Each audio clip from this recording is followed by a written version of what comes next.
Chávez Jauregui, nuestro muy querido y reconocido director general ejecutivo de la revista Tiempo de Derechos, el muy querido Rafael Estrada Michel. Les doy la más cordial de las bienvenidas a su programa de los criterios del Poder Judicial. El día de hoy, aun cuando el programa que a mí me toca ser anfitrión es en la materia civil, dada la relevancia que tiene en esta ocasión el tema de la independencia judicial, pareció conveniente dedicarle este espacio a la reflexión sobre un tema capital de nuestra estructura constitucional, política, jurídica y social, que es justamente la labor de los órganos jurisdiccionales, de los jueces, desde la justicia constitucional hasta la más modesta de las categorías de ejercicio jurisdiccional. Hoy nos adentraremos. Le doy ya la más cordial bienvenida también a la magistrada Gloria Abesia Solano, que se está incorporando en este momento ya a nuestro programa y que en unos instantes iniciamos ya con el tema. Aquí nos acompaña el doctor Rafael Estrada Michel y el doctor César Alejandro Ruiz Jiménez de la Fundación Aguirre Azuela Chávez Jauregui y de la muy prestigiada revista Tiempo de Derechos. Y este programa, bueno, pues es una muestra de ello. Sin duda, nuestro país está transitando en un contexto donde observamos descalificaciones, amenazas y ataques dirigidos hacia jueces y juezas por las decisiones que suelen tomar desde sus órganos jurisdiccionales, por lo que resulta crucial comprender el papel fundamental que desempeñan en la división de poderes, el sistema de frenos y contrapesos, la garantía de los derechos humanos de todas y todos los mexicanos. La independencia judicial es un pilar fundamental para asegurar la estabilidad del sistema jurídico y democrático en el país, para vigilar que todas las autoridades actúen dentro del ámbito de sus atribuciones. Los jueces y juezas tienen el deber de resolver conforme a la Constitución, los tratados internacionales y las leyes que de ella emanen. Tienen la facultad de velar por la aplicación de la ley de manera objetiva, imparcial, sobre todo sin interferencias políticas ni de ninguna otra índole. Ninguna presión externa debe guiar el sentido de las resoluciones. Esto asegura que cada persona que acude ante un órgano jurisdiccional sea tratada con justicia y que sus derechos sean protegidos desde la Constitución, desde los tratados internacionales y la convencionalidad. Sin embargo, en los últimos tiempos hemos sido testigos de un clima de polarización y confrontación en el ámbito judicial. Los ataques y amenazas hacia jueces y juezas por las decisiones que toman ponen en peligro la independencia judicial y debilitan la confianza en el sistema de justicia. Además, se ha abierto un debate sobre la posibilidad de modificar la Constitución para elegir popularmente a los ministros de la Suprema Corte de Justicia de la Nación. Este tema, desde luego, genera interrogantes sobre el equilibrio entre una elección popular y la necesidad de mantener la independencia judicial como salvaguarda de la imparcialidad, de la objetividad y del Estado de Derecho. En nuestro programa de hoy nos proponemos explorar los fundamentos teóricos y prácticos de la independencia judicial, su importancia en el Estado de Derecho y su relación con la división de poderes y el sistema de frenos y contrapesos. A través de análisis profundos y críticas fundamentadas, así como reflexiones académicas, buscamos generar un espacio de diálogo constructivo y promover una mayor comprensión de este tema tan relevante para nuestra sociedad.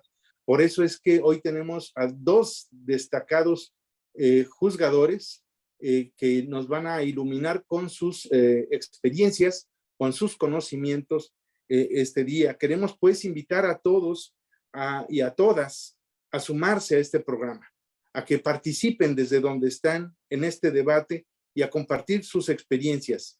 La independencia judicial Es un asunto que nos concierne a todos y es vital para el fortalecimiento de nuestras instituciones democráticas, pero también vital para el desarrollo de nuestro proyecto de vida en cuanto a el ejercicio de nuestras libertades y de la igualdad y no discriminación. Acompáñenos en este recorrido de conocimiento y reflexión. Juntos, como mexicanos y mexicanas, contribuiremos a la defensa y promoción de un sistema de justicia independiente, objetivo, garante de nuestros derechos y nuestras libertades y de nuestra identidad como nación. Quiero dar la bienvenida, voy a dar una muy breve síntesis curricular de nuestros invitados. En primer lugar, doy la bienvenida y agradezco mucho haber aceptado la invitación para participar en este programa a la señora magistrada Gloria Avesia Solano. Ella es licenciada en Derecho por la Universidad de Guanajuato, tiene la especialidad en notarías, especialidad en justicia electoral en el Tribunal Electoral del Poder Judicial de la Federación, tiene maestría en amparo, ha sido docente en muchas universidades, entre ellas la Universidad Loyola del Pacífico, la de Guanajuato, en Tepantlato, la Universidad Autónoma de Piedras Negras en Coahuila. Ha participado en cantidad de conferencias, congresos, jornadas y seminarios y ha recibido también un gran número de cursos y ha impartido también clases en el Instituto de la Judicatura Federal, hoy Escuela Federal de Formación Judicial y en las Casas de la Cultura. Ha participado en diversas obras colectivas, una cantidad enorme de participaciones, entre otras de la Constitución Política de los Estados Unidos Mexicanos, de la Ley de Amparo, etcétera. Ha recorrido todos los cargos dentro del Poder Judicial de la Federación, desde actuaria y actualmente es magistrada del primer tribunal colegiado en materia administrativa del tercer circuito con residencia en Zapopan, Jalisco. Y actualmente, y mucho la honra a ella y nos honra a todos en el Poder Judicial de la Federación y a todas sus representadas, es presidenta de la Asociación Mexicana de Mujeres Juezas y Magistradas, AC. Sea bienvenida, mi querida magistrada Avesia. Y pues de una vez también presento a nuestro muy querido magistrado Hugo Alejandro Bermúdez Manríquez. Él es licenciado en Derecho por la Facultad de Derecho de la Universidad de Guanajuato. También tiene la especialidad en Administración de Justicia, maestría en Amparo y es doctor en Derecho por la Universidad Durango Santander. Está certificado como docente en Derecho Internacional de los Derechos Humanos por la Oficina en México del Alto Comisionado de las Naciones Unidas para los Derechos Humanos y la Escuela Judicial. Está certificado en Litigio Estratégico en Derechos Humanos, Sistema de Naciones Unidas, Circuito Europeo, con énfasis en acceso a la justicia, administración de justicia e independencia judicial. Y ha llevado a cabo esto en Ginebra, Suiza, en Estrasburgo, en La Haya y en Nuremberg. También está certificado en técnicas y destrezas para la resolución estratégica de decisiones judiciales. Y tiene también una gran cantidad de publicaciones, de conferencias, ponencias. Fue subdelegado del Instituto de Investigaciones Jurisprudenciales y Promoción y Difusión de la Ética Judicial de la Suprema Corte de Justicia de la Nación, coordinador de las extensiones de la Escuela Judicial, antes Instituto de la Judicatura Federal, y actualmente es magistrado del tercer tribunal colegiado de circuito del Centro Auxiliar de la 10ª región, con jurisdicción en todo el país. Y algo muy importante de nuestros dos invitados es que han sido unos férreos defensores de la independencia judicial desde su sitial como integrantes del Comité para la Independencia Judicial de la Asociación Nacional de Magistrados de Circuito y Jueces de Distrito del Poder Judicial de la Federación, lo que nos honra mucho. Así que les doy la más cordial bienvenida y bueno, pues iniciaremos con nuestras preguntas que tenemos ya preparadas para ustedes y que de alguna manera nos van a introducir a cuál es el tema fundamental que queremos tratar. Empezaría, si me permite, magistrado Bermúdez, iniciaría con la magistrada, si nos hace favor, la magistrada Gloria Besia, de preguntarle por qué considera que es relevante la condición de independencia del Poder Judicial y frente a los otros poderes.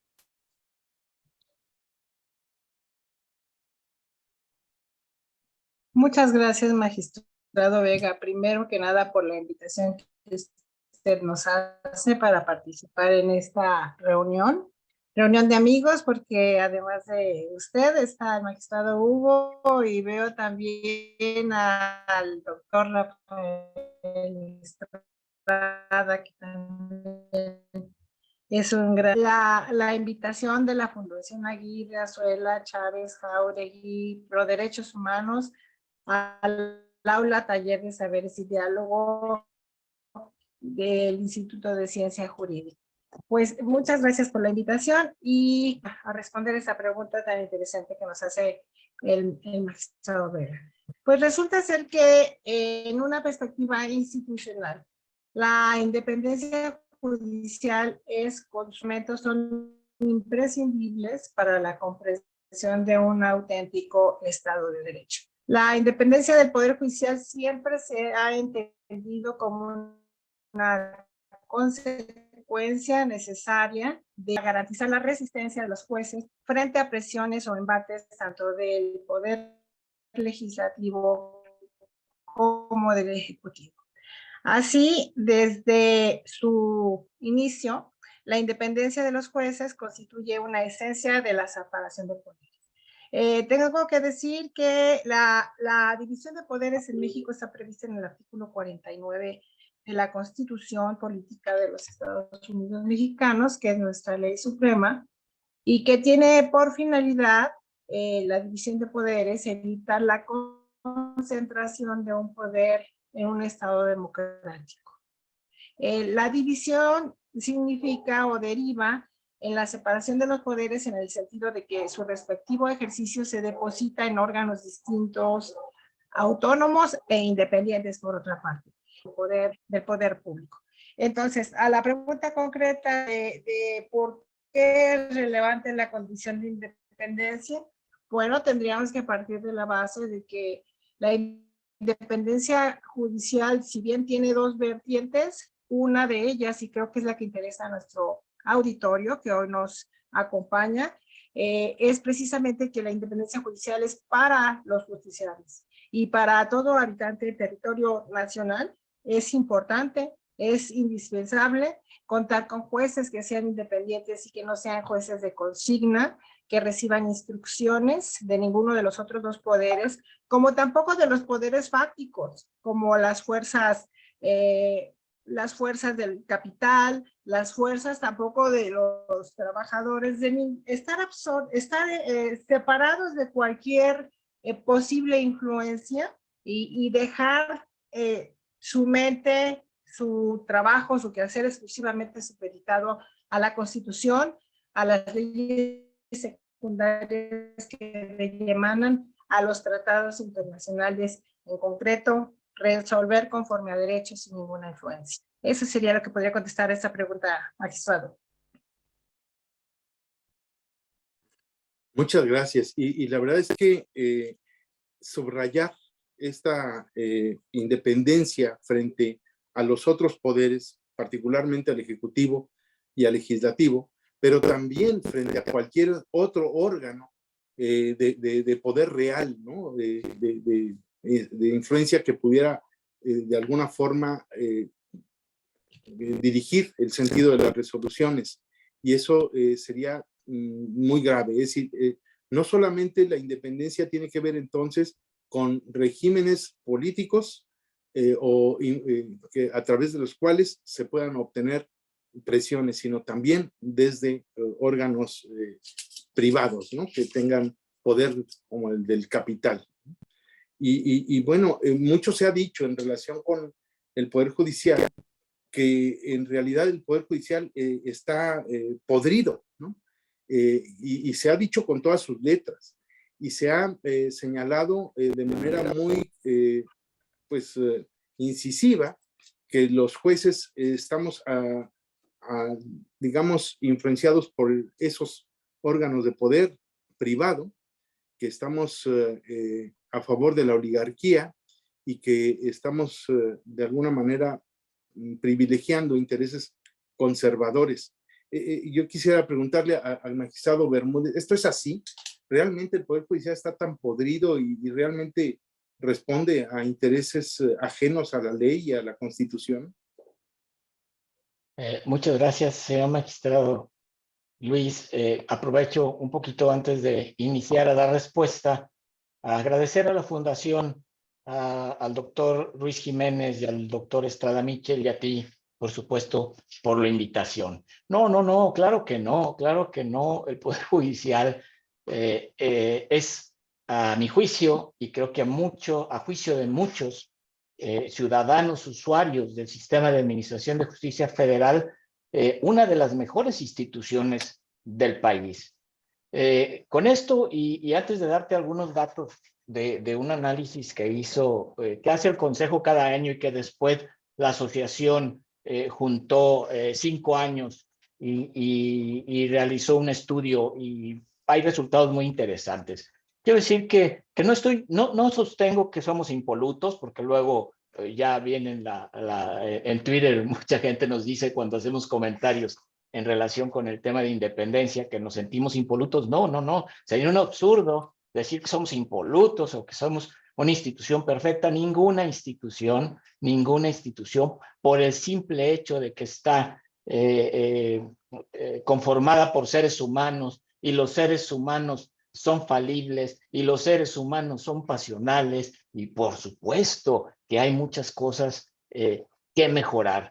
Y por eso hay, por ejemplo, estos estudios nacionales sobre percepción de la calidad y los servicios que realiza desde 2015 el Consejo de la Judicatura Federal. Aquí se indaga sobre la consideración de los usuarios en general, sobre el trato que se les da a los conocimientos del personal del Poder Judicial de la Federación, el tiempo de atención, la información que se les brinda cuando acuden a los órganos jurisdiccionales, si hubo discriminación, si hubo insinuación de pago o de favores, digamos, corrupción, la confianza que genera el personal, la imagen y la organización de los órganos jurisdiccionales, si ha habido mejora en los servicios que se prestan, y así poder concluir a través de todo este estudio nacional sobre percepción de la calidad en cómo percibe objetivamente el verdadero usuario de administración de justicia a la justicia federal, no por influencias mediáticas o por posiciones políticas, sino realmente a través de un análisis objetivo de la percepción de los verdaderos usuarios, de los que están en los juzgados, de los que han acudido a pedir el amparo y protección de la justicia federal, de los abogados que representan a estas personas. Te voy a dar algunos datos. Se hizo un estudio de 5 años, de 2015 a 2019, por la asociación, y del resultado de 66,429 encuestas, Luis, aplicadas en 3,150 juzgados de distrito, tribunales de circuito y centros de justicia penal, se desprendieron datos muy sólidos que permitían concluir en una aceptación del servicio que se presta con una calificación promedio arriba de 9.37 en una escala de 6 al 10. Este análisis se obtuvo, insisto, de los verdaderos usuarios del Servicio Público de Administración de Justicia. Ellos evaluaron positivamente el trato que se le brinda, los conocimientos del personal, el tiempo, incluso el tiempo en que se emiten sus resoluciones, la información y en general la atención que recibieron, la profesionalización y las capacidades de las personas que los atendieron. Destaca en este análisis de 5 años que hizo la asociación respecto de estos estudios del Consejo anuales de percepción de la calidad de servicio, los rubros de organización e imagen institucional que se practicaron de 2016 a 2018, con un porcentaje de 97.26 de aceptación, así como el de confianza en el personal en esos años, que fue de 97.52, que da congruencia, señala el estudio, sobre la percepción que se tiene en relación al tema de insinuación de pagos o favores o corrupción, que es del 2.72%, que esto refleja en términos generales que los juzgados y tribunales federales, o que en los juzgados y tribunales federales no existe esa percepción de corrupción generalizada, y que al contrario es mínima, es verdaderamente mínima. El colorario de la aplicación de estas encuestas en un quinquenio es que el promedio de 96.94 de los encuestados consideran que la calidad de servicio que se les presta es de excelente a bueno, y que el 67.38 piensan que el servicio ha mejorado desde la última vez que lo necesitaron, y solo el 17.85 señalan que sigue igual. De tal suerte que para el 2020, en que cerró este análisis, había un total de 1,459 jueces y magistrados y magistradas, pero además miles y miles de personas, todas ellas trabajando en el Poder Judicial de la Federación. Pero el número de integrantes del Poder Judicial, que ahora ya son aproximadamente 1,700 juzgadores y juzgadoras federales, pues hace patente este estudio del desempeño ético y profesional de la mayor parte de la judicatura, cuando se contrasta con el número de sanciones administrativas que se impusieron a los titulares. Si sumamos el número total de sanciones impuestas a juzgadores federales en esos 5 años, fueron 102, que van desde una amonestación privada por faltas menores hasta la destitución y inhabilitación en casos graves. En este periodo, en los informes anuales del presidente de la Corte, solamente se dio cuenta de 17 destituciones, 4 inhabilitaciones y la presentación de 4 denuncias penales, lo que habla de que el fenómeno de la corrupción que pudiese haber está focalizado y es mínimo, porque así lo reflejan datos objetivos, datos que proporcionaron los usuarios del sistema. Además, para cerrar el comentario, es importante señalarles que somos los funcionarios más vigilados que tiene el país. Los titulares de los órganos del Poder Judicial de la Federación están sujetos a una serie de mecanismos de supervisión, vigilancia, rendición de cuentas a través de visitas de inspección, una física y otra a distancia, revisión de cumplimiento de recomendaciones y observaciones, controles estadísticos de productividad, quejas, denuncias, incluso denuncias anónimas, controles de evolución patrimonial, que es muy importante. Cuando pueda haber algún foco rojo, de inmediato se detecta en relación con una disparidad en nuestra evolución patrimonial. Entonces, estos datos que se recopilaron nos dan incluso también la oportunidad de establecer las fortalezas y las debilidades, trabajar en aquellas debilidades, trabajar en carrera judicial, trabajar en los temas de detección de casos de corrupción o malas prácticas, de acoso laboral, temas de equidad de género, etcétera. Entonces, Luis, la respuesta otra vez y contundente, por supuesto que no. Tenemos una de las mejores instituciones del Estado mexicano. Muchas gracias. Muchas gracias. Y muy interesantes estos números que parecen fríos, pero que muestran una realidad, que es justamente la aceptación y el reconocimiento que los usuarios directos y reales tienen de los servicios que presta el Poder Judicial de la Federación.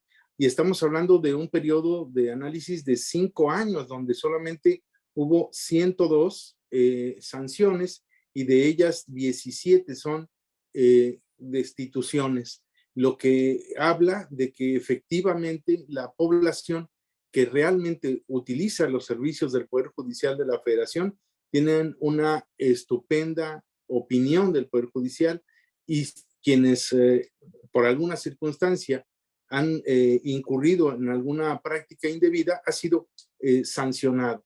Y evidentemente quien comete un acto incorrecto, tiene su primer vigilante, son las partes, son los abogados que están allí trabajando directamente con los juzgadores y las juzgadoras, y ellos tienen el termómetro inmediato para saber cuando algo no está bien, y presentan sus quejas, sus denuncias, y ahí vemos que han sido, digamos, porcentualmente muy pocas. Y esto último que se menciona respecto de todo el seguimiento que se le da al patrimonio y a la productividad y al desarrollo profesional y personal de los juzgadores, es una muestra de que efectivamente el sistema está funcionando y funciona bien, con todas las dificultades que pudieran existir, pero funciona bien, de tal manera que nuevamente se entiende que decir que el Poder Judicial está podrido, que los jueces están vendidos, que responden a intereses espurios, son ataques sin fundamento y sin elementos de prueba, que solo buscan desprestigiar, debilitar y dividir a la población mexicana. Magistrada Becia, quería comentar algo, por favor. Sí, magistrado, mira, quiero abonar al comentario del magistrado Hugo y de usted. Pienso que en todos los juicios siempre hay por lo menos dos partes, y que cuando dictamos resoluciones, en concreto podrían ser ya las sentencias o las que ponen fin a un juicio, en cualquiera de los poderes judiciales, tendríamos que decir que uno gana y uno pierde. Entonces, el que pierde generalmente no está contento. Es raro la persona que pierde un juicio que está satisfecha con la decisión, porque finalmente todos los justiciables, cuando están cuando aceptan estar en un litigio, es porque generalmente piensan que tienen la razón y están esperando que les den la razón.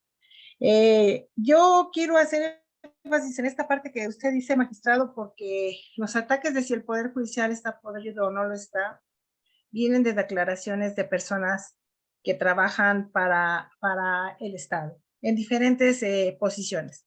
Entonces diría, tenemos que recordar que el Poder Judicial de la Federación tiene encomendada la función de ser el juzgador desde el punto de vista de los juicios constitucionales, concretamente el amparo, el que tienen todas las personas, habitantes del territorio nacional, tienen a su alcance para poder promover cuando sienten vulnerados sus derechos humanos. Cuando piensan que han sido vulnerados sus derechos humanos, entonces todo ciudadano puede venir al juicio de amparo. Entonces, ¿quiénes son la contraparte de los quejosos, de esos ciudadanos o de esas personas que vienen a promover demandas de amparo? Pues es el Estado, son entes de Estado, son servidores públicos.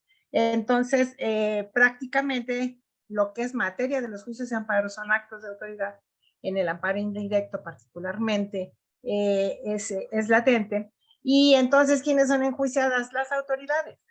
Entonces, cuando los juicios de amparo no favorecen sus pretensiones en los actos que han dictado, pues evidentemente, como cualquier parte de un juicio, no están satisfechos. Ahora, de ahí a que haya una declaración de que el Poder Judicial está podrido porque no ganan los juicios, me parece que está muy distante de la realidad.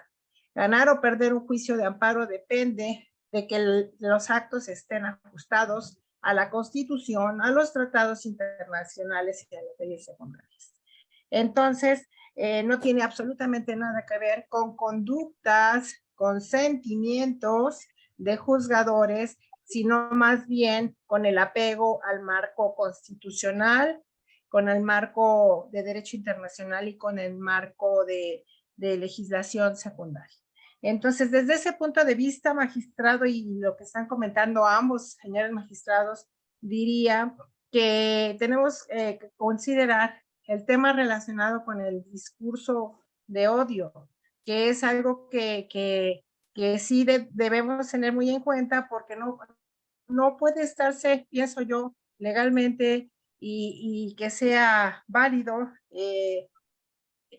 enarbolando frases como que el Poder Judicial está podrido, porque viene siendo una frase que generaliza, para empezar, y las generalizaciones son peligrosas. Y en segundo lugar, porque incita a las personas que no son conocedoras del derecho a que realicen conductas que ataquen verbalmente en medios, o inclusive hasta que pongan en riesgo la integridad física y la vida de los juzgadores. Entonces me parece muy importante este punto en cuanto a que las manifestaciones de discurso de odio deben de ser evitadas por completo, porque debo decir que mientras que en el sistema interamericano de derechos humanos se ha desarrollado una doctrina para poder definir lo que es el discurso de odio, pues también consideraríamos que en la UNESCO se estudiaron diferentes definiciones y se llega a la conclusión de que se trata de expresiones a favor de la incitación a hacer daño. Es decir, se selecciona un gremio y entonces a partir de las expresiones tales como de que el poder judicial está podrido, ¿verdad? Se genera hostilidad y se genera violencia. Entonces creo que sí, en este programa debemos de aprovechar la oportunidad para invitar a quienes nos escuchan, quienes están con nosotros en esta ocasión, a tratar de evitar el discurso de odio y a tratar de frenar el discurso de odio porque no abona a la armonía de una nación. Gracias, magistrado. Muy importante este señalamiento respecto a los discursos de odio que se han generalizado y que están ya cobrando factura. Es decir, ya hay expresiones muy lamentables en relación con la violencia que estos discursos han generado en la realidad. Y hemos visto manifestaciones muy, muy dolorosas en contra de las instituciones. Si las instituciones no funcionaran, no tendríamos un país de leyes, un país de derecho, donde se respete la dignidad de las personas y también a la prevalencia de las instituciones. Debe haber un equilibrio. Ni el Estado está por encima de las personas, ni las personas por encima del Estado. Y justo el equilibrio de ambos, porque si se da toda la autoridad al Estado, en atropello de los derechos de las personas, estamos en una dictadura. Si al contrario, se le da todos los derechos a las personas sin orden alguno, pues estaríamos en una anarquía. Y justamente el equilibrio entre las dos se llama Estado de Derecho. Y es un equilibrio y está en constante movimiento y es dinámico y puede generar, desde luego, un problema muy grave para nuestro país, para nuestras instituciones, el que haya estos discursos de odio. Antes de entrar a la siguiente pregunta que tiene que ver con esto, ya tenemos varias manos levantadas del público.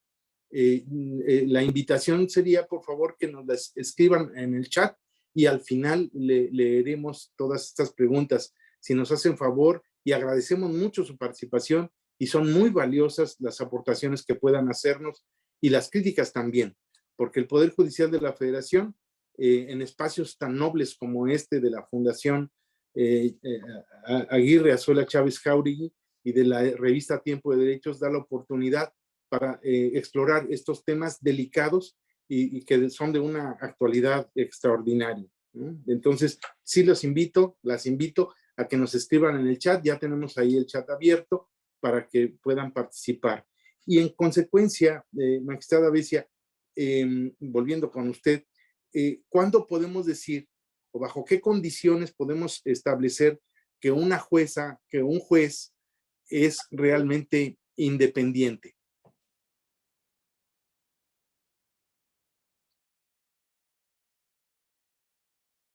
Gracias, magistrado. Bien, pues para abrir un poco el tema, voy a dirigirme al Código de Ética del Poder Judicial de la Federación, que, bueno, de hacer una serie de estudios, fue donde se pudo sintetizar un poco el tema de la independencia, como también otros principios, otros valores que rigen la función jurisdiccional, como la imparcialidad, la objetividad, el profesionalismo, la excelencia, como distintivos de la función jurisdiccional.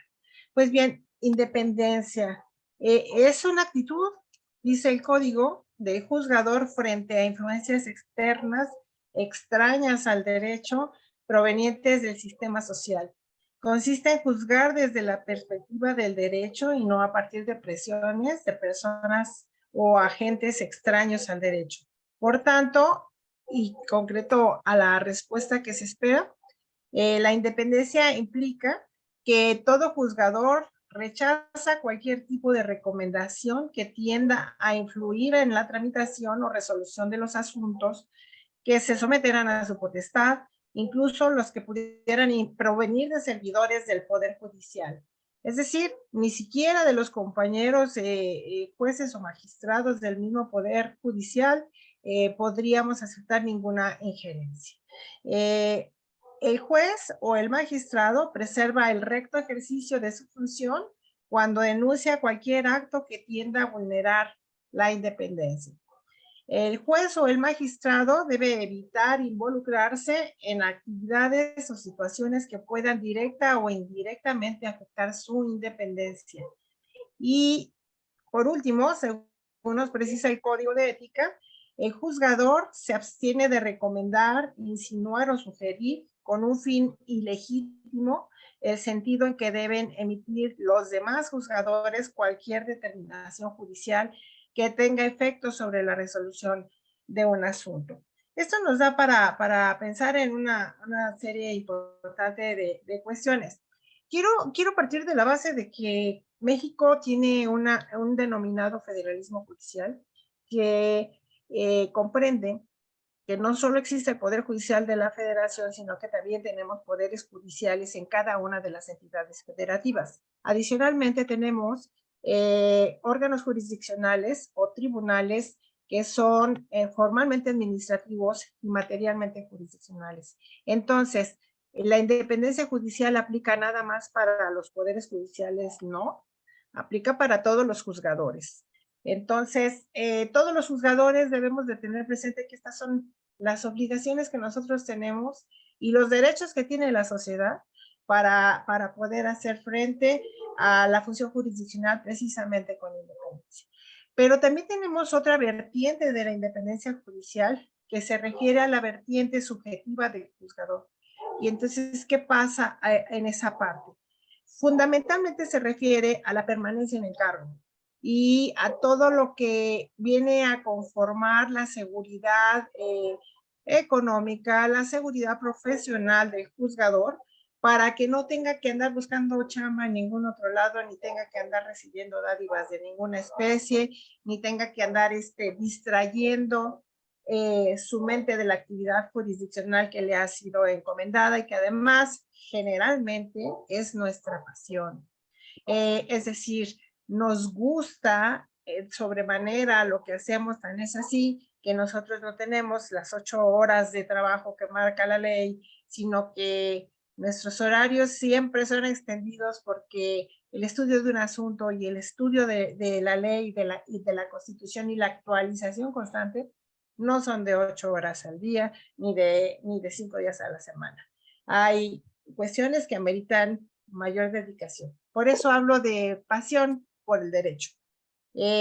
No pasión por ninguna otra cuestión, ¿no? Por el derecho y nos sentimos muy, muy orgullosos del desempeño que cada uno de nosotros tiene. Entonces, dentro de ese federalismo judicial, todos debemos de velar por una parte porque las garantías del juzgador estén satisfechas y por otra parte porque las garantías de las personas que puedan ser justiciables, de la sociedad en general, de todo habitante del territorio nacional, puedan estar protegidas. La garantía a la independencia judicial.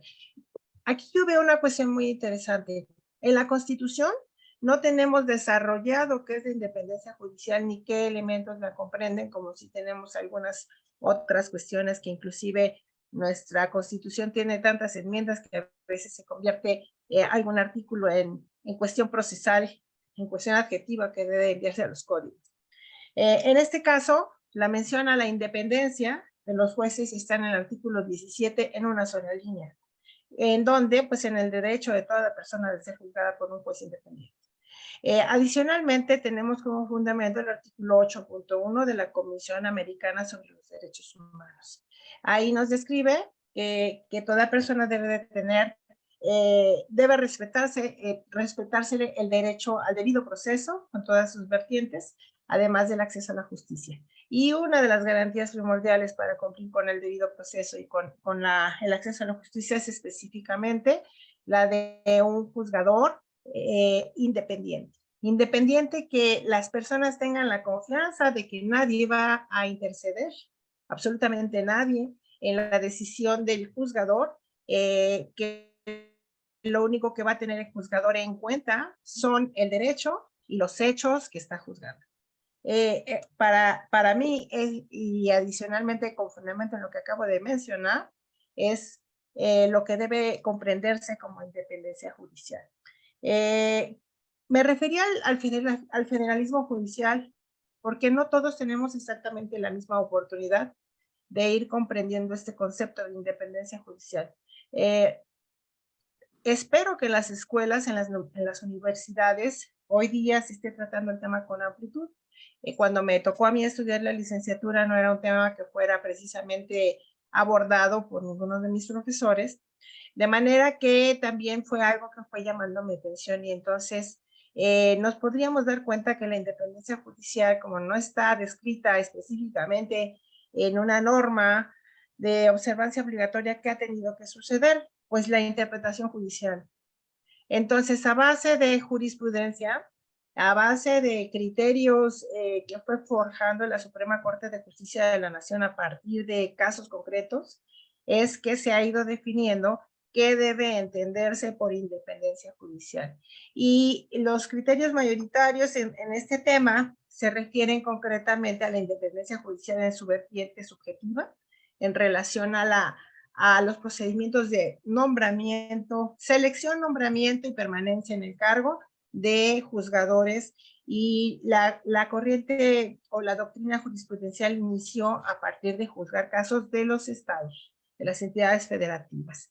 Entonces, a partir de ello, y recuerdo que empezó por asuntos de Baja California, asuntos de Colima, hace, pues, estamos hablando ya casi a 20 años de distancia, se empezó a afincar cómo debía ser el proceso de selección de los juzgadores. Entonces, a partir de ahí debemos de comprender que no debe haber influencias ajenas al derecho dentro del proceso de selección de los juzgadores, pero además las personas que deben ser seleccionadas como juzgadores deben ser capaces para ejercer la función jurisdiccional. Y importante, relevante, es que debe haber un proceso claro, establecido en una norma, que diga cómo se eligen las personas que van a ejercer las funciones jurisdiccionales. De esta manera no va a haber desvíos, ni compadrazgos, ni nepotismos, ni la llegada de personas que no sean felices participando en la impartición de justicia, ni personas que tengan intereses ajenos al derecho que lleguen a la función jurisdiccional. Entonces, primero un procedimiento claro. Posteriormente, debe de establecerse las normas respectivas, sean estatales, sean federales, la duración en el cargo.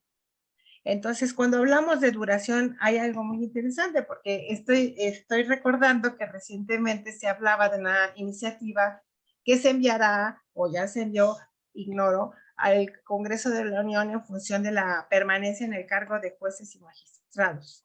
Esta parte me resulta muy interesante, porque la doctrina jurisprudencial en vigor establece que debe haber un periodo, que debe haber una permanencia en el cargo de los juzgadores, debe aprovecharse la experiencia que se va tomando año con año, a partir precisamente del ejercicio de la profesión y de la actividad de juzgar, y entonces llega a determinar la Suprema Corte de Justicia de la Nación que la permanencia, pues definitivamente debe estar regida. Es decir, si hablamos de permanencia, no hablamos de 4 años. Hablamos de que los juzgadores electos y que ya han sido aprobados que en su función y ya han sido evaluados en su función, deben permanecer. Entonces, para mí esa parte resulta ser muy interesante en la medida que también da pauta a la creación del haber del retiro, porque dice, bueno, pues si estableces un plazo para que permanezcan, si se concluye ese plazo, pues entonces debes establecer un haber de retiro como garantía para los juzgadores cuando la ley disponga que se retiren, la ley o la Constitución. Y así la Suprema Corte ha ido generando cuáles son aquellas prestaciones, aquellas instituciones que deben de regir a la independencia judicial en la vertiente subjetiva inherente, sí, a los juzgadores. Y en cuanto a la independencia de judicial como vertiente para los justiciables, siempre se ha dicho desde la Suprema Corte de Justicia de la Nación en criterios, en jurisprudencia, Corte Interamericana de Derechos Humanos, la ONU y cualquier otra corte que nosotros sigamos como criterios orientadores, siempre se ha seguido el criterio de que los juzgadores debemos de ser ajenos a cualquier influencia que no sea el derecho. El derecho es lo que a nosotros nos rige. Esa sería mi respuesta, magistrado. Pues una respuesta espléndida, muy puntual, muy clara y que toca puntos fundamentales. Y ya para no señalar estos puntos fundamentales por razones de tiempo, solamente me quedo con el tema de quiénes deben ser los jueces. Los jueces deben ser jueces de carrera, deben ser personas calificadas que conozcan el derecho, que vivan el derecho y que no tengan ningún lazo con ninguna de las partes ni con los órganos políticos, o como es el Ejecutivo y el Legislativo. Somos el fiel de la balanza, el que no somos oposición, pero sí somos freno y contrapeso.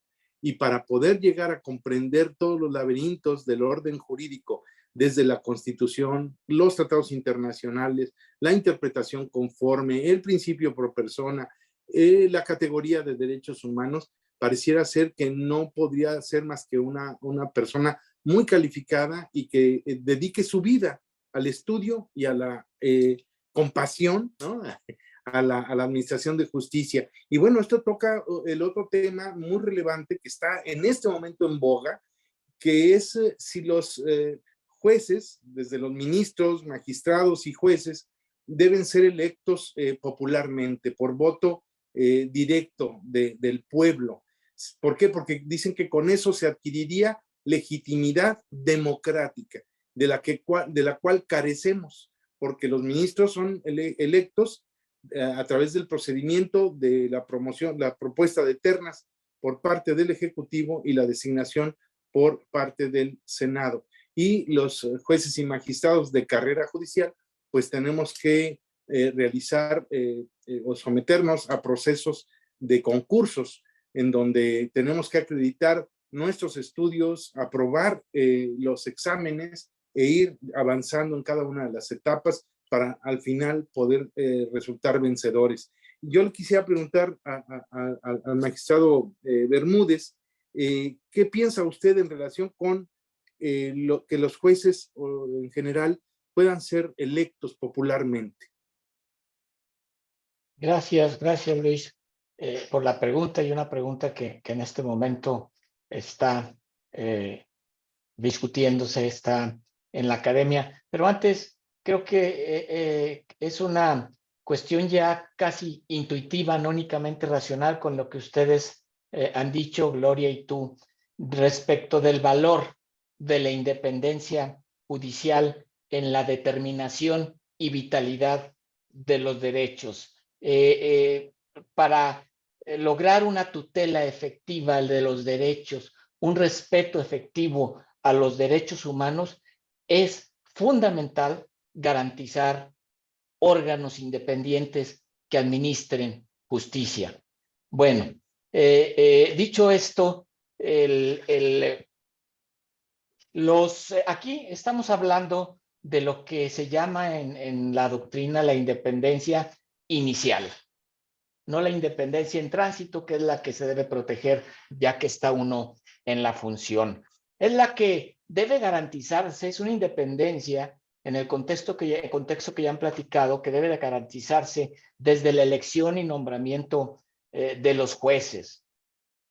Esta independencia tan importante va a depender de los métodos empleados para aquellas personas, para designar y nombrar a aquellas personas que van a juzgar, aquellas jueces, juezas, magistradas y magistrados. La idea con este concepto de independencia inicial es evitar influencias indebidas en la selección de los juzgadores, que los juzgadores no vayan a tener influencias diferentes a su capacidad y a su idoneidad. Aquí el tema, y lo ha expresado la relatora de ONU para la independencia de jueces, que en algunos países hay un alto grado de politización en los sistemas de selección de jueces. ¿Qué es lo que se debe evitar? Nombramientos discrecionales de los poderes ejecutivos, legislativos, que son orientados por tendencias políticas de estos o de las mayorías parlamentarias. Cuando una designación de un juez depende exclusivamente del poder político, pues es difícil hablar o garantizar que se va a tener una independencia inicial del juzgador. Lo mismo sucede cuando son elegidos por el voto popular los juzgadores y las juzgadoras, en su caso, pues su elección va a responder directamente a las orientaciones políticas del electorado, como los que si son designados directamente por un poder ejecutivo y legislativo, pues van a responder a las orientaciones políticas del ejecutivo o pueden responder a las orientaciones políticas de las mayorías en perjuicio de los derechos de las minorías. El juez en estos métodos politizados tiende a seguir pautas políticas del presidente que lo nombró, como lo dije, de las mayorías, de las tendencias de los electores, y en ese sentido se pierde en mucho, incluso creo yo que se neutraliza la independencia del juzgador. ¿Por qué? Porque el juzgador va a responder precisamente a las orientaciones políticas de quien lo nombra, a las orientaciones políticas de las mayorías o a las orientaciones políticas de sus electores, con mayor razón cuando pueden ser reelectos. El juez va a tener una tendencia, o la jueza, o la magistrada, o el magistrado, a responder a sus electores, a responder a las tendencias políticas de quienes lo van a reelegir en su caso. En esta reforma de la que hablaste no solamente es para ministros, también es para juzgadores, 4 años y reelegirse 4 años más, que toca otro principio de inamovilidad también muy importante, de independencia, para que los jueces no estén sujetos a los caprichos del ejecutivo. Es algo malo y no te reelijo. Haz algo que no me guste, no malo, sino algo que no me guste, que es peor, y entonces no continúas y termina tu cargo. Bueno, por estas razones, creo yo, los jueces no deben ser electos por el poder político o a través del voto popular. Ya lo comentó Gloria, que bueno, como el objetivo de todo proceso de selección de nombramiento de jueces debe ser lograr candidatos y candidatas con base en el mérito personal y en las capacidades profesionales. ¿A qué me refiero con el mérito personal? Bueno, a que sean métodos que seleccionen a personas idóneas, a personas íntegras por la alta función que están encomendadas a desempeñar, que que cuenten con una formación jurídica adecuada. La capacidad jurídica debe ser valorada con factores sin duda objetivos. El método que es más aceptado, sobre todo en la tradición continental, es el método que le denominan neutral, o el método de concursos de oposición, donde a través de estos concursos se designan a las personas juzgadoras con base precisamente en la capacidad y en el mérito, que es algo que tenemos nosotros para designar a las juezas, a los jueces, a las magistradas y a los magistrados dentro del Poder Judicial de la Federación. Este sistema neutral que garantiza la independencia inicial a través de concursos de oposición. Por supuesto, todo esto, como ya lo dije, debe ser perfectible. Tenemos que perfeccionarlo para llevar a la judicatura, a los órganos de control constitucional, a las personas más idóneas, más profesionales, en condiciones, por supuesto, de igualdad y de equidad. Muchas gracias, Luis. Esa sería la respuesta que pudiera. Pues es sin duda un tema muy polémico en relación con esta elección de los juzgadores y sin embargo ya Rabasa ha mencionado el fracaso de este método porque no elegiría a las personas correctas, adecuadas en términos de méritos, de conocimientos, de estatura para desempeñar una función que es sumamente técnica. No es apegarse a los textos jurídicos, a su interpretación y a la Constitución. No se trata de cargos políticos, de intereses, sino de razones y argumentos. Y me parece que esta es una cuestión que próximamente veremos cómo se procesa legislativamente. Actualmente tenemos estos conversatorios que se están desarrollando en el Congreso justamente en el análisis de esta propuesta. Hay algunas preguntas que si me permiten. En principio, nuestra muy querida magistrada María Eugenia Gómez Villanueva nos está diciendo: la querida magistrada Gloria Besia es un orgullo para todas las juzgadoras de este país y sobre todo para quienes formamos parte de tan distinguida asociación. Saludos a los anfitriones y a tan distinguidos invitados. Me congratulo de este tema tan importante y polémico, que se ponga sobre la mesa y se difunda. Gracias. Bueno, no era pregunta, era más bien flores para nuestros invitados, muy merecidas. Y bueno, don Pablo Vicente Monroy, qué alegría que nos esté siguiendo. Un abrazo muy afectuoso para él. Él nos dice: es indispensable erradicar el discurso de odio que se promueve criminalmente desde el sitial presidencial de la República. Se nota que está escribiendo el magistrado Monroy. Ustedes lo están haciendo magistralmente, ofreciendo datos objetivos. Sin embargo, estamos bajo un ataque exento de argumentación, que es en el ámbito en donde nosotros actuamos. Mi pregunta sería: ¿qué más debemos intentar para impedir la impunidad con la que se propalan tantas falsedades y sobre todo evitar el daño estructural al Estado constitucional de derecho? Yo no sé quién quiera contestar a esto. Adelante, Gloria, adelante. Gracias, Hugo. Bueno, primero que nada, muchas gracias a la magistrada María Eugenia Gómez Villanueva por su cálido mensaje. Al magistrado Pablo Vicente Monroy también su cálido mensaje, pero además esta pregunta tan interesante.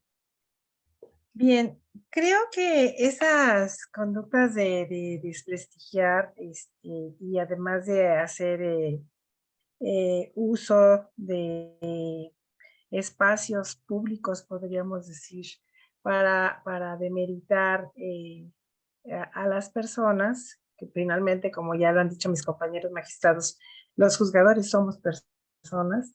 Sí hay legislación que tiene previsto pues que pudieran ejercerse determinadas acciones, pero entonces la ciudadanía va a preguntar: ¿por qué no ejercemos denuncias penales o denuncias civiles para que nos reparen el daño a nuestra imagen pública o a la imagen institucional en la que se ha incurrido?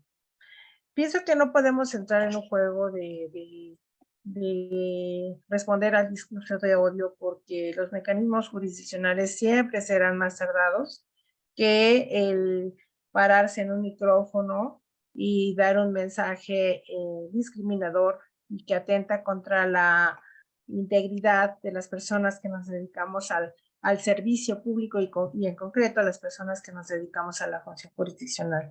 ¿Qué podemos hacer? Lo que se ha venido haciendo desde diferentes asociaciones de jueces, magistrados, juezas, magistradas, y desde el propio Consejo de la Judicatura Federal y de la Suprema Corte de Justicia de la Nación.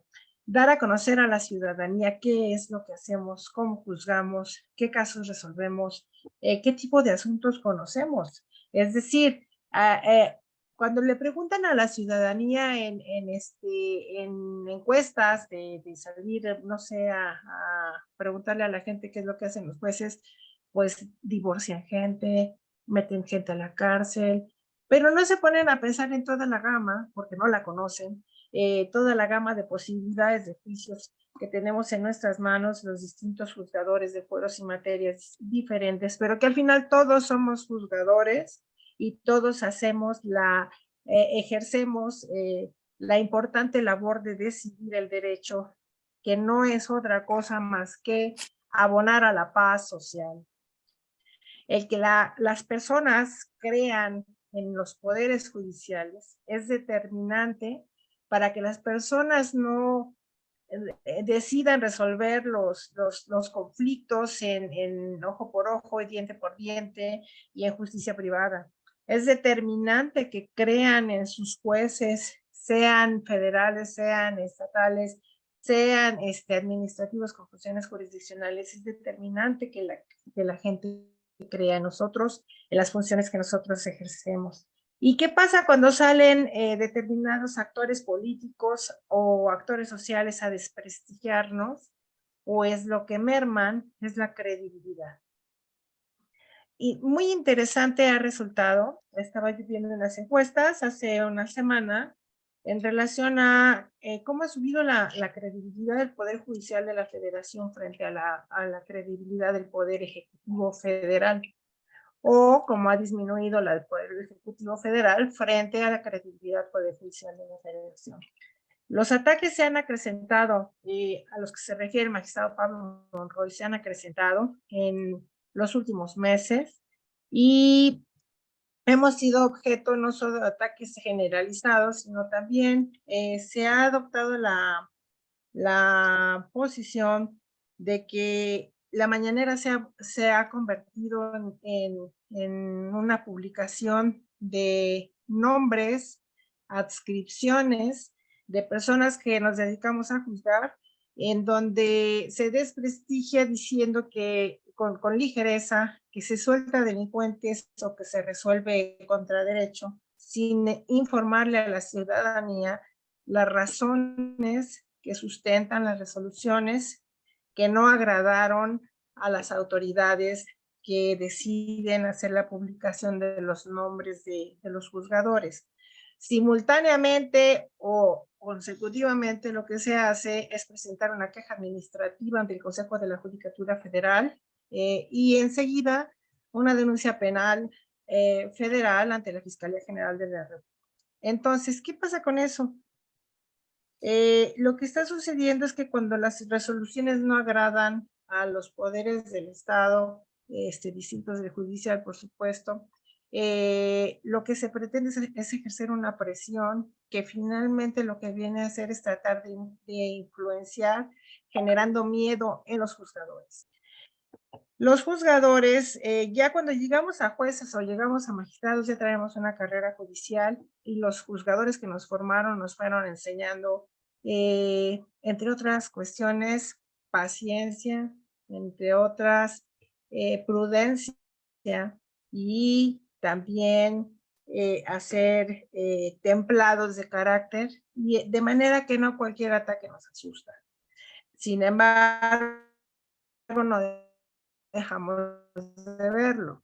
Y entonces me siento que la comunidad conozca qué hacemos, qué tipo de juicios conocemos y cómo resolvemos, y cuáles son las razones que nos llevan a las conclusiones. No podemos hacer otra cosa, pienso yo, porque sería muy cuestionable que nos subiéramos a la cancha política a tratar de debatir con legisladores, o con personas de partidos políticos o con el propio ejecutivo, llámese federal o estatal, que nos hubiéramos a debatir, porque son canchas políticas que nosotros no manejamos. El profesionalismo que se nos exige a los juzgadores implica una educación distinta. Me refiero a la educación escolarizada, me refiero a cómo ir normando nuestras conductas en función de las actividades que realizamos. Y pues es distinto en la cancha política. Entonces, realmente yo no pienso que debamos ponernos a denunciar cada acto que desde luego viene a ser difamatorio de una función de un servicio público y además desconociendo todas las razones de cada resolución, y pienso que debemos seguir siendo empáticos con la ciudadanía, siendo empáticos con la gente, explicándoles qué es lo que estamos resolviendo. Incluso a mí me parece muy interesante cómo hemos ido adaptando nuestras sentencias, de manera que si estamos sentenciando asuntos en los que los quejosos son niños, pues ya les hacemos una síntesis de la sentencia al niño con un lenguaje totalmente diferente que el estrictamente jurídico, explicándole en máximo 2 hojas por qué resolvimos de tal manera. Y luego también somos ya tan sensibles que cuando advertimos que la persona justiciable es de determinado grupo vulnerable, intentamos que el lenguaje de la sentencia sea lo suficientemente entendible para esa persona que viene a juicio. Entonces, a mí me parece que quienes denostan nuestra función lo hacen por desconocimiento de lo que implica juzgar, de lo que implica aplicar el derecho y de lo que implica lo complejo de juzgar los hechos que cada persona justiciable pone a consideración de los órganos de justicia. Muy interesante y muy clara esta descripción de lo que realmente hacemos todos los días y de que por qué es importante que lo hagamos en independencia. Aquí hay otras preguntas, las voy a leer y ya ustedes decidirán cuáles contestan, porque son muchas, o si no, se las haré llegar después. Dice, a ver, todos nos estamos concentrando en la defensa de la independencia judicial de injerencias externas del Ejecutivo y el Legislativo, pero ¿cómo la podemos defender cuando es un propio miembro del Poder Judicial quien abiertamente se alinea a los intereses de otro poder? Una pregunta, ya ustedes verán. Aquí tenemos otra de José Luis Alcántar. Estimados magistrados, un gusto escuchar con claridad de autoridad moral sus disertaciones. Mi pregunta, ¿cuál es el proceso que sigue cuando un juez es coaccionado o se siente presionado para tomar una decisión que no es conforme al razonamiento judicial o su propio criterio? Nuestra amiga, la jueza Mónica Montes Manrique. Hola, soy Mónica Montes, muchas felicidades, saludos afectuosos, estimados y querida amiga. ¿Podrían también el crimen organizado infiltrarse en el Poder Judicial de la Federación?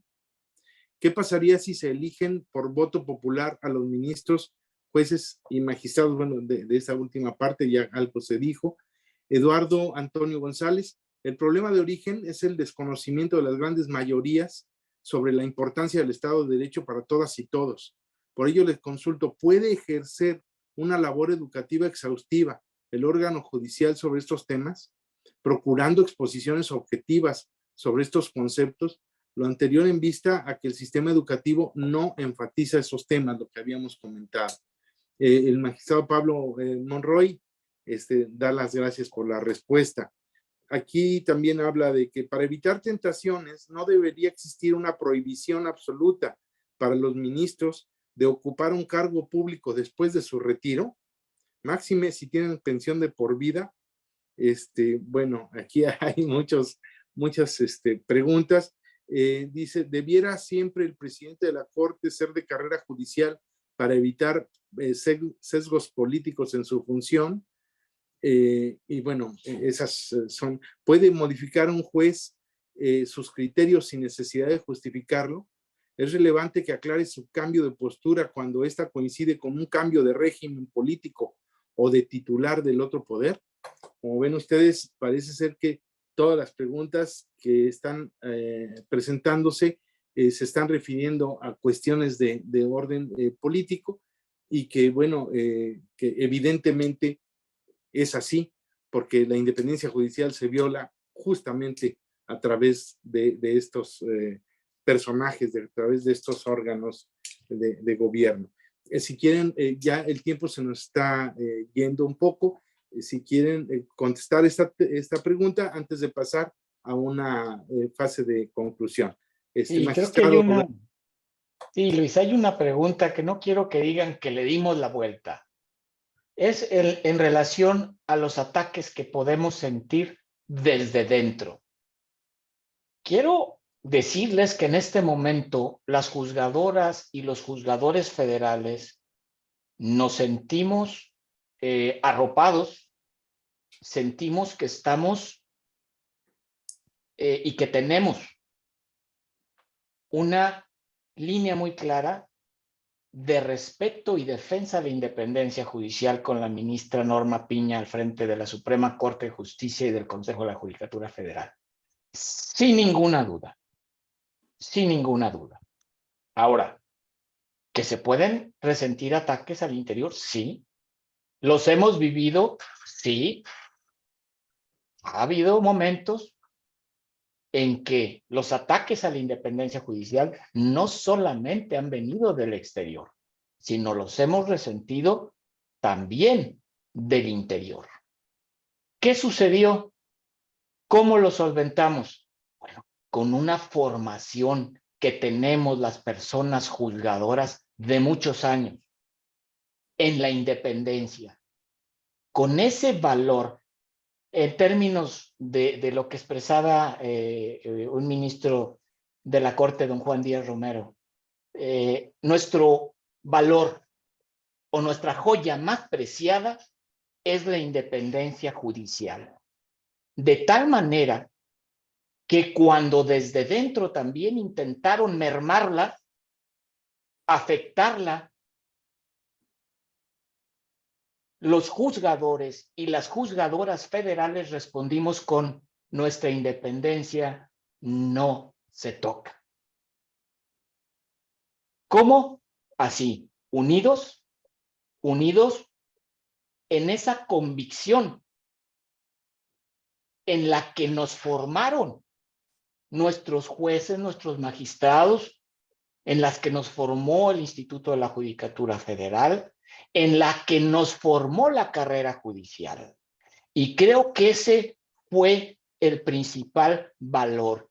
Jueces con un sistema inicial de designación por concurso con características de idoneidad y de profesionalización muy importantes, capaces incluso de soportar embates del interior. Y aquí estamos, y estamos trabajando, y estamos convencidos, y estamos llevando a la justicia constitucional con gran profesionalismo, haciendo control constitucional. Por supuesto que el trabajo de los jueces federales incomoda al poder, sobre todo incomoda al poder autocrático o con tendencias populistas. ¿Por qué? Porque nuestro trabajo es hacer que se respete la Constitución, es hacer que se respeten los límites constitucionales, es hacer que se respeten los derechos humanos de todos los gobernados. Y al poder político, pues no le gusta. Sí somos incómodos. Y si somos incómodos haciendo que se respete la Constitución y la ley, pues qué caray, qué incomodidad, ¿verdad? Muchas gracias, Luis. Muchas gracias. Ciertamente, no hay duda del liderazgo extraordinario de la ministra Norma Lucía Piña Hernández, quien está defendiendo con gran categoría la independencia judicial y que nos hace un llamado a todos y a todas a actuar de acuerdo con la Constitución y la ley, abrazando los principios constitucionales de ética de nuestra función. y eso es ya un valor inmanente de la judicatura. Un juez que no es independiente deja de serlo. La independencia es la carta de naturalización e identidad de los juzgadores. Por eso es que sí nos sentimos arropados y estamos dispuestos a recibir todos los embates que sean necesarios con tal de ser incómodos para el poder, pero defensores de la legalidad, de la constitucionalidad y de la dignidad de las personas en sus derechos. Magistrada Gloria Besia, de las preguntas que se han lanzado de manera genérica. Gracias, magistrado Vega. Bueno, quiero contestar algunas. José Luis Alcántar nos pregunta, ¿cuál es el proceso que se sigue cuando un juez es coaccionado o se siente presionado a tomar una decisión que no es conforme al razonamiento judicial o propio a su criterio?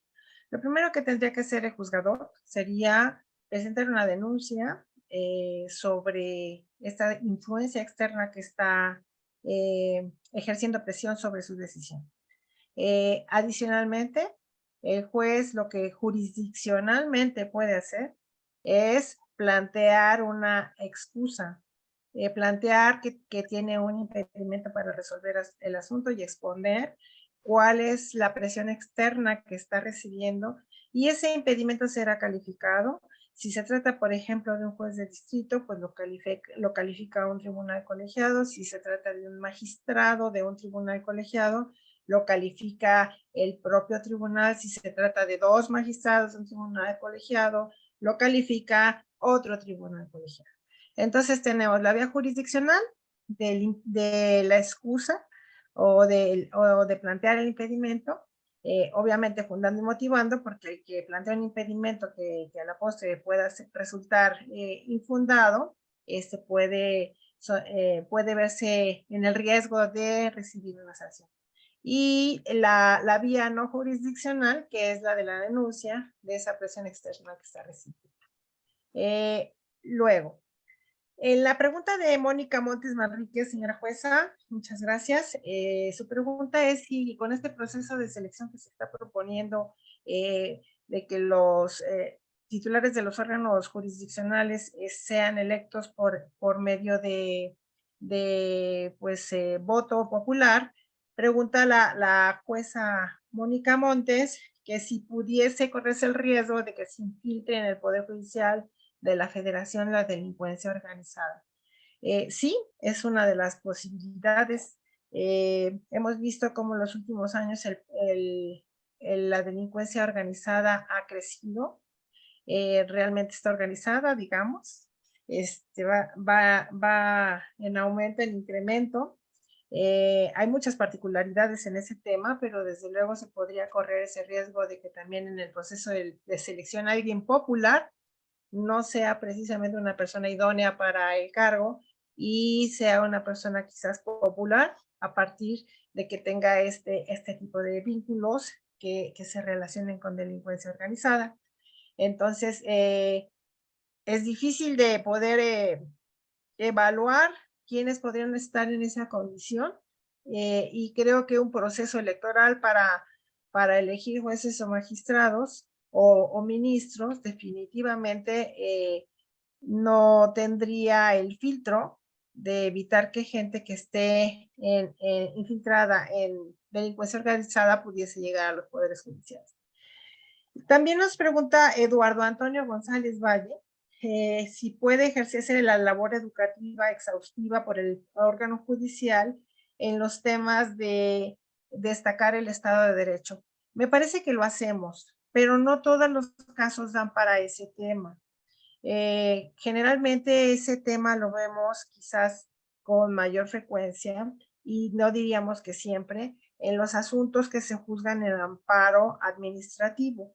Pero creo que donde sustancialmente se maneja este tema es en las resoluciones que dicta la Suprema Corte de Justicia de la Nación en controversias constitucionales y en acciones de inconstitucionalidad. Y desde luego, todo lo que se explica en las sentencias es educativo para quien las lea, y que esperamos que mucha gente esté interesada en leer las resoluciones. También se hablaba de la intromisión de un órgano de Estado en las cuestiones jurisdiccionales, y ahí quiero ser muy puntual, magistrado Vega, de un asunto que estamos observando con suma preocupación desde el lunes, que se refiere a la detención de una jueza en el estado de Veracruz. Una jueza de control que celebró una audiencia en cumplimiento a una sentencia de amparo que ya había sido revisada por un tribunal colegiado, y bueno, teniendo que ejecutar una sentencia de amparo, entonces celebra una audiencia, y el resultado de la audiencia y de la valoración de las pruebas llevó a la jueza a decidir que debía dejarse en libertad a la persona procesada. En función de ello, se ordenó su detención. No tenemos datos de quién haya ordenado la detención, pero hay una conferencia de prensa del señor gobernador del estado de Veracruz que dice que la detuvieron precisamente por haber liberado a la persona procesada. Y bueno, los datos que aporta la familia informan que se le citó a temprana hora en instalaciones del Poder Judicial del Estado, y en camino se le detiene. La familia tuvo que presentar demanda de amparo por incomunicación y detención arbitraria, y en la búsqueda la localiza el actuario judicial del juzgado de distrito, y la jueza, cuando es entrevistada por el actuario, narra actos de tortura. Entonces, eso dio lugar a que toda la comunidad de los poderes judiciales y de los órganos jurisdiccionales nos viéramos muy preocupados, porque una decisión jurisdiccional no debe ser materia de persecución ni política ni penal.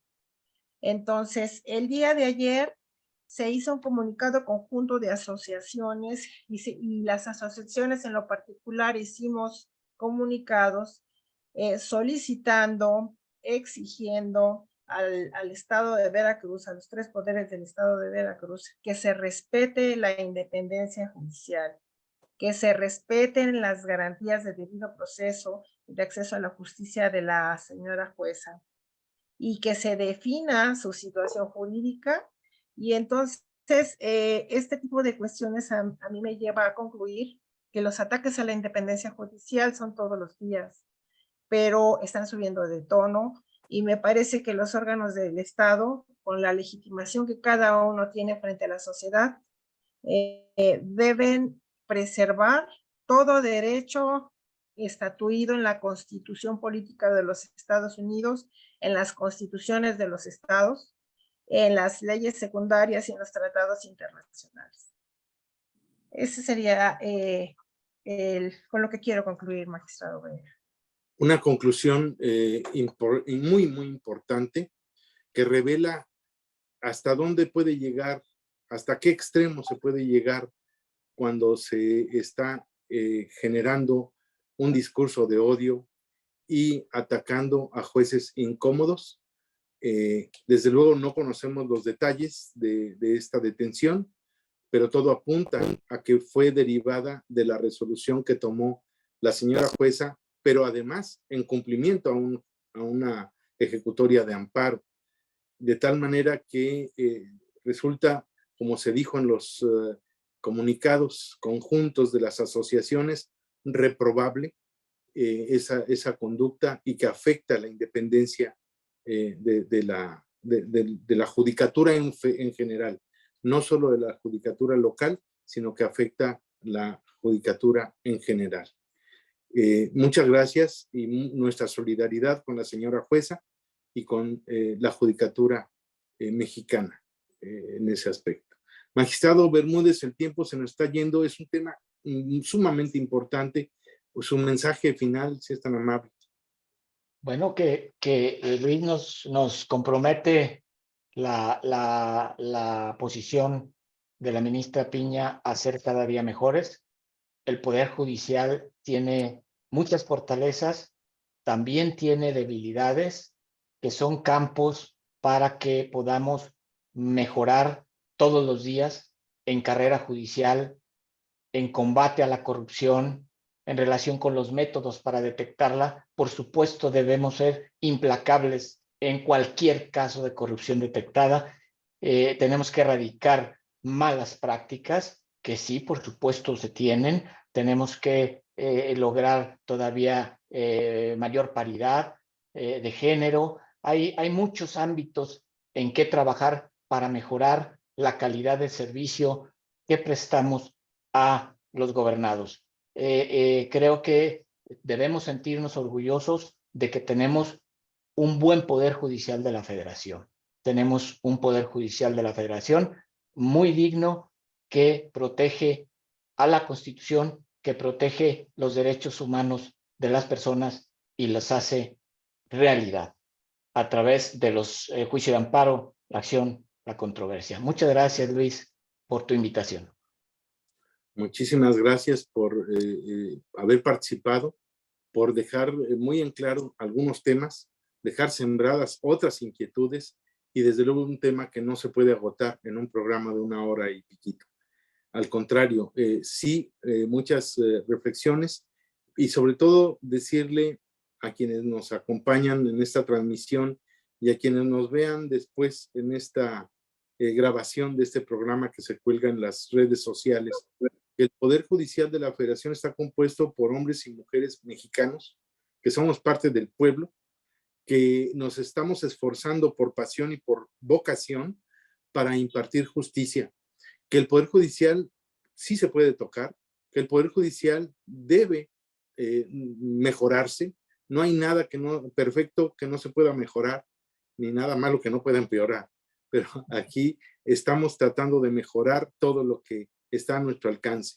Y para todas las personas que acuden al Poder Judicial o que sin acudir a él, deben saber que hay una jueza o un juez siempre disponible para hacer valer sus derechos y hacerlos valer de manera efectiva y real, sin injerencias, sin miedo a las consecuencias, aplicar la ley en favor de la legalidad, de la justicia, de la Constitución, con base en la Constitución. No tenemos otro parámetro que no sea la Constitución y la maximización de los derechos fundamentales. Y como decía el ministro Luis María Aguilar Morales, un juez que no es independiente es un mandadero. Así que nosotros no somos mandaderos, somos depositarios del Poder Judicial y estamos disponibles para todas las personas en la defensa de sus derechos. Agradezco muchísimo esta participación muy valiosa. Yo quisiera pasarle los micrófonos a nuestros directores, desde luego al doctor César Ruiz Jiménez y a nuestro muy querido y apreciado y admirado doctor Rafael Estrada Michel. Él acaba de participar en uno de los conversatorios con una propuesta muy interesante respecto del Tribunal Constitucional, la creación del Tribunal Constitucional. Y me gustaría mucho escuchar su mensaje, mi querido doctor. Muchas gracias, señor magistrado. Pues de haber escuchado yo este programa de excelencia hace 1 semana y media, mi participación habría sido mucho más consistente en ese foro de Parlamento abierto. Pero bueno, los tiempos se van dando de manera inescrutable, no sabemos por qué.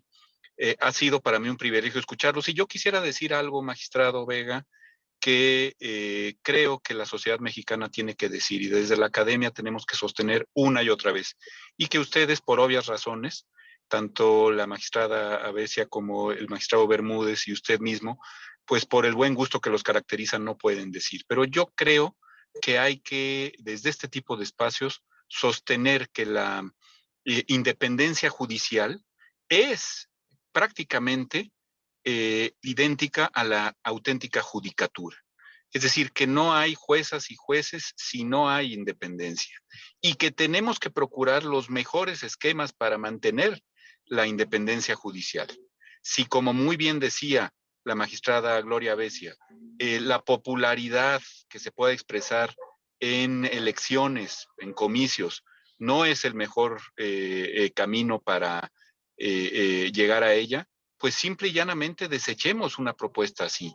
De hecho, ya la tuvimos en 1857, como muy bien han dicho ustedes, y fue, pues digamos, algo que funcionó en algunas ocasiones, como la de don Ignacio Ramírez, muy bien, y en otras de manera verdaderamente nefasta. Pues simplemente hay que recordar que el general Porfirio Díaz apenas quería volverse a reelegir, consiguió que, entre comillas, lo eligieran ministro de la Suprema Corte, con un resultado bastante raquítico, cercano al cero, por cierto, en cuanto a sentencias dictadas.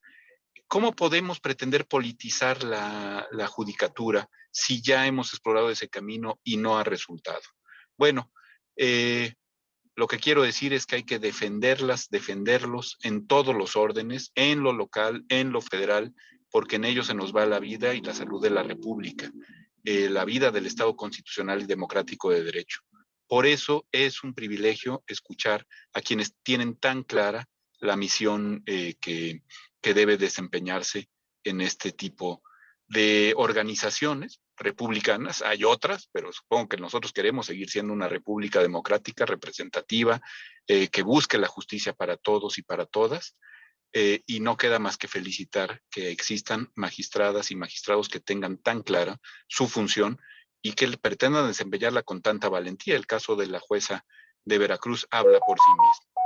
En fin, yo creo que pasamos los micrófonos a nuestro director general para que se haga cargo de esta felicitación muy, muy en lo alto. Yo me felicito y felicito a todo nuestro auditorio. Aquí hay muchas estudiantes y estudiantes varones de diversas instituciones universitarias del país, y qué bueno que comiencen su trayectoria, que se antoja fructífera, escuchando a los grandes de la independencia judicial, que insisto, es tanto como decir a las grandes y a los grandes de la judicatura en nuestro país. Don César.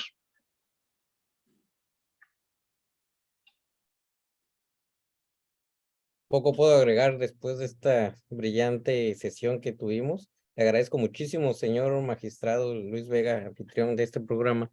Ya tiene la habilidad y la certeza de invitar a dos personas. Normalmente nuestro formato es solo con un invitado, pero don Luis nos insistió que era importante y me queda clarísimo que lo es. Es más, me queda clarísimo que esto debe ser solo apenas un pequeño ensayo para una conferencia de 2, 3 ponentes en persona y para poder platicar con mayor profundidad de este tema tan importante.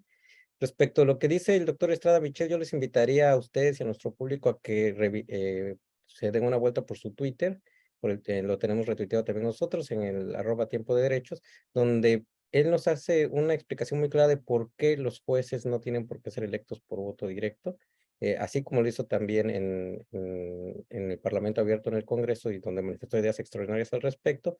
También tiene una visión muy importante sobre este tema. Si me permiten, a mí nada más me gustaría hacer un par de precisiones. Me llama mucho la atención que en algún momento usamos el adjetivo polémico, pero escuchándolos a ustedes y escuchando al doctor Estrada Michel, creo que este tema no es polémico. Lo quieren polemizar, lo quieren politizar, pero la independencia judicial no es un tema que deba de causar polémica, al contrario, es un tema que debería generar unidad en todo nuestro país, en todos nuestros habitantes y en todos los que gozamos de este Estado democrático de derecho. Entonces, no creo que nos deba dar pena, al contrario, debemos estar unidos y alzar la voz más fuerte en defensa del mismo. Y algo muy curioso es que no debemos de caer tampoco en el engaño ni en el juego del debate sobre por qué los jueces no son elegidos democráticamente, porque simplemente tienen una función muy distinta de inicio a la función que tiene un senador, un diputado o un titular de poder ejecutivo federal, local o hasta municipal. En el caso de esos dos poderes estamos hablando de representantes de una comunidad, de representantes de una población que por lo tanto hacen propuestas y la población escoge aquella propuesta que consideran que los representa mejor. En el caso de los jueces, ustedes no representan a una porción de la comunidad, no representan los intereses de una parte de la población, sino ustedes representan los intereses de toda la población, que es la prevalencia de la Constitución.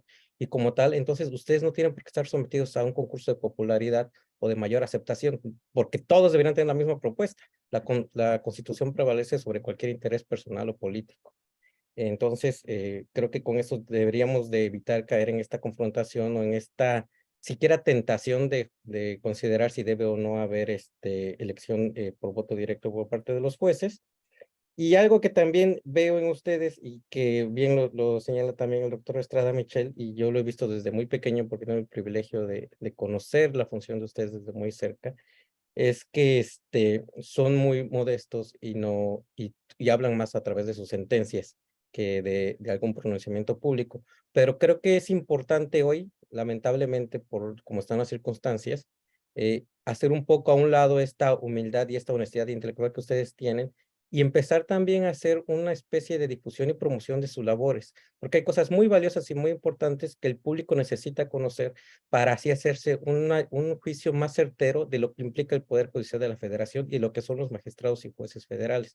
A mí me parece increíble, bueno, no increíble, a mí me parece importantísimo que se señale, desde que yo era estudiante de Derecho, que tiene más de lo que ustedes se imaginan, el, el Poder Judicial de la Federación ha sido constante y consistentemente la institución pública mejor evaluada en nuestro país. No hay una sola institución que esté ni remotamente cerca del nivel de aprobación y de eficiencia que tiene el Poder Judicial de la Federación. Recuerdo cuando incluso no se habían fortalecido los tribunales locales, todo abogado litigante tenía la convicción y la confianza de que cualquier vicio que pudiera presentarse en sus juicios civiles, mercantiles, familiares, penales, fiscales, laborales, podrían encontrar un reparo en el Poder Judicial de la Federación, sin duda, porque sabían que en el Poder Judicial de la Federación siempre se resuelve con seriedad y con la Constitución en la mano. Entonces, yo creo que eso es algo que hay que rescatar y que hoy en día cuando se habla de corrupción, también es muy importante señalar que también tuve la fortuna de verlo desde muy cerca, que sí existen casos de corrupción en cualquier institución. Sin embargo, en el caso del Poder Judicial de la Federación existen dos situaciones muy importantes que hay que señalar y que el público los debe de conocer. La primera es esa extraordinaria fiscalización que tienen ustedes, que bien la señalar, que es tanto de sus funciones como de su patrimonio y que abarca no solo a ustedes, sino sus declaraciones patrimoniales incluyen incluso a sus parientes cercanos directos y a sus cónyuges o parejas. Entonces, es una constante vigilancia y es minuciosa, tanto jurisdiccional, funcional, como financiera. Y por otro lado, que cuando se llega, que precisamente porque existe ese mecanismo de control y porque funciona, cuando llega a haber algún dato o algún indicio de cuestiones que son incorrectas, estas personas son castigadas sin ningún miramiento, sin ninguna concesión. El Poder Judicial de la Federación no da segundas oportunidades. Las personas que no cumplen con los estándares que se exigen de ustedes son separadas de su encargo. Bueno, existen diferentes tipos de sanciones, pero las graves indudablemente terminan no solo incluso con la separación de su encargo, sino hasta con la inhabilitación para ejercer cualquier cargo público. Y ninguna otra institución del Estado mexicano tiene ese nivel de compromiso con sancionar a las personas que no cumplen con sus estándares. Y eso me parece que también es importante que el público lo conozca. Y bueno, pues, para no seguir cayendo en más, dándole su tiempo a ustedes y a nuestro querido público, que insisto, son temas que creo que deberíamos de analizar más a detalle en un programa más extenso.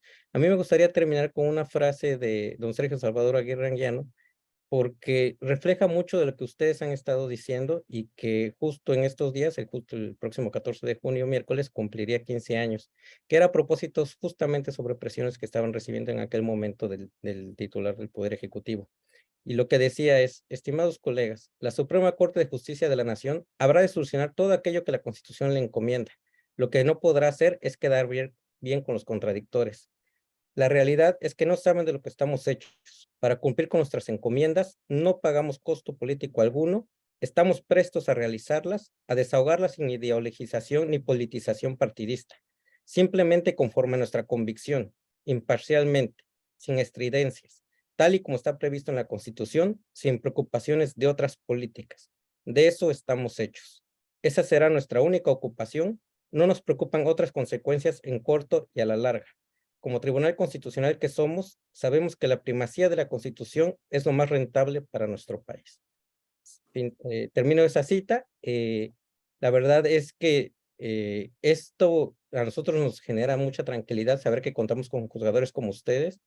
Y igual, nada más, porque de verdad quiero que la gente lo debe saber, esto de que ustedes dan la vida por su función no es un dicho. Hay desafortunadamente jueces que han perdido la vida cumpliendo con su deber jueces federales que al día de hoy no sabemos, no han llegado las investigaciones a una conclusión certera sobre y sanción sobre las personas que les hicieron, que les arrebataron la vida, pero que lo hicieron sabiendo el riesgo que corrían, pero sabiendo que tenían un compromiso más importante con el cumplimiento de la ley. Eso me parece que es muy importante que la gente que nos escucha lo tenga muy claro. Y pues bueno, disculpen que me haya extendido, pero me parece que la defensa del Poder Judicial es algo que nos atañe a todos los mexicanos y a todos los que creemos en nuestra Constitución. Sin más, le regreso los micrófonos, mi querido don Luis, porque con todo y que esto es una mesa, de todos modos, tenemos que darle un reconocimiento a los dos magistrados que nos acompañan y que tienen el valor de levantar la voz y de expresarnos este sentir de todo el Poder Judicial de la Federación. Así que adelante, don Luis.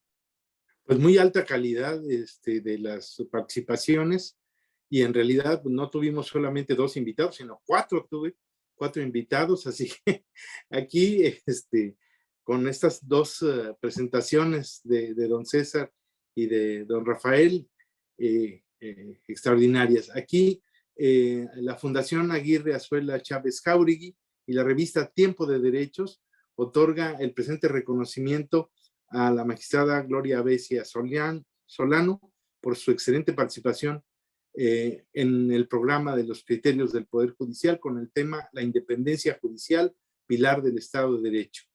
Lo firma el doctor Rafael Estrada Michel, director general ejecutivo de Tiempo de Derechos, y del doctor César Alejandro Ruiz Jiménez, director ejecutivo de la Fundación Aguirre Azuela Chávez Jáuregui Pro Derechos Humanos, AC. Igual reconocimiento para nuestro querido amigo, magistrado Hugo Alejandro Bermúdez Manrique. Ya se los harán llegar en papel. Aquí lo tiene de manera digital y en la pantalla para expresar nuestro reconocimiento, y también pues reconocimiento a nuestros directores que en esta ocasión también fungieron como ponentes, ¿no? Muy buenos, invitados. Y un reconocimiento también pues a todas las personas, amigas que nos siguieron aquí en este foro extraordinaria. Nuestro agradecimiento a la doctora Ethel Mediza Madera también, quien también ahí habla de que es perseguida política y que da algunos otros datos, y qué bueno que estuvo con nosotros. También para Karina Martínez Jiménez, muchas gracias por sus felicitaciones, sobre todo para la magistrada Gloria, a quien dice es toda una inspiración. Pues a todas y a todos les damos la más cordial de nuestros agradecimientos por habernos acompañado. Y muy, muy gentiles, muchas gracias, y nos vemos en la próxima emisión del programa Los Criterios del Poder Judicial, que le tocará el próximo jueves. ¿A quién? A alguno de los 4 anfitriones que somos cada semana. Al magistrado Alanis. ¿Al magistrado? Alanis. Alanis. Sería penal. Que anda con mucha actividad. Hoy presenta un libro hace ratito y le queda dentro de 8 días. Mi querido don Rafael, un abrazo cariñoso, mi admiración y respeto. Mi querido César, también un gusto, muchas gracias. Mi querido Hugo, muy gentil, muchas gracias. Y al final dejé a la magistrada Gloria, no por razones de género, sino para impulsar el reconocimiento también muy, muy encarecido. Muchas felicidades, muchas gracias y nos vemos la próxima.